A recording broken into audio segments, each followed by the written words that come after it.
I call the member for Indi. Thank you, Madam Deputy Speaker. In November last year, I had the pleasure of visiting the beautiful state of Tasmania, and particularly the beautiful city of Launceston, where I spoke with several businesses and residents, and I was absolutely overwhelmed by the sentiment against the current member for Bass. It was so intense that it would be remiss of me to let it slide and not inform my colleagues in this place about what I discovered. I've never experienced anything like it in my 10 years in Parliament. Almost every single person I met spoke with absolute bewilderment about the lack of action by their member. They haven't seen him, they haven't heard from him. Madam Deputy Speaker, they don't even know what he does. I'm advised that despite being in town, the member for Bass failed to attend a major gathering of his constituents last year who are rallying against the impact of healthcare cuts in northern Tasmania, and it's quite extraordinary because the member actually worked at the Launceston General Hospital as an administrator for years and claims a close association with healthcare delivery, yet he didn't even attend the march. He was missing in action and avoided the opportunity to address thousands of constituents on this vital issue. Facebook is no substitute for real face time. Despite a significant number of healthcare-related pleas on his Facebook page, the member for Bass has failed to respond to his constituents, despite advertising Facebook as a means of keeping in touch. But it goes on. It gets worse. In October last year, the member for Bass trivialised the heavy effects of state Labor's budget cuts and was quoted by the Examiner on the 14th of October as saying, quote, "The sky doesn't fall in, hospitals still receive patients and they still treat them."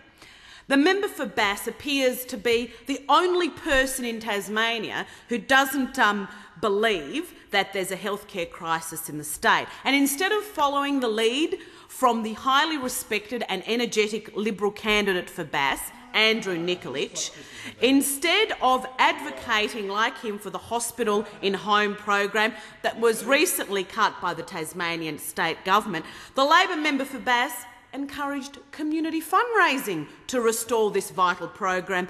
And as if this wasn't a big enough gaffe, he again trivialised the program last month when he said, quote, "If you have plenty of money, hospital in the home is nice."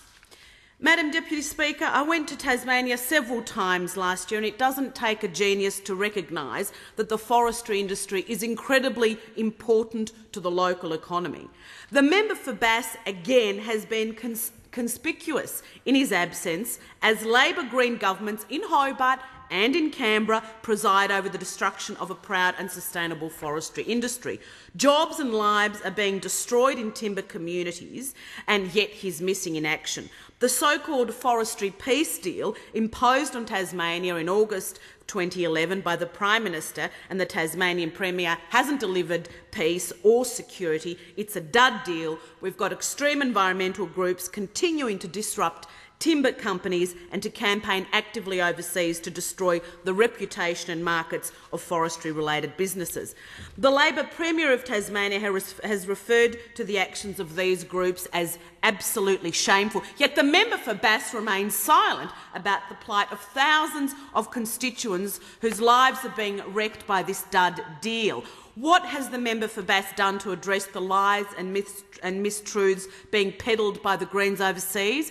Why hasn't he called for legislative action in Tasmania to increase penalties for those who engage in deceptive and misleading conduct that harm legitimate businesses? He hasn't done any of these things, but the excellent Liberal candidate for Bass has done these things and more. He publicly advocates for the people of Bass and fills the void created by the current member who is always missing in action.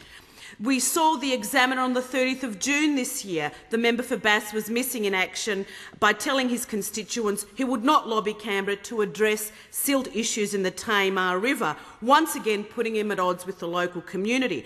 The excellent Liberal candidate for Bass, Andrew Nikolic, has actively advocated on this issue and recently confirmed that an elected coalition government would provide $2.5 million for emergency dredging of the Tamar River. Time has expired.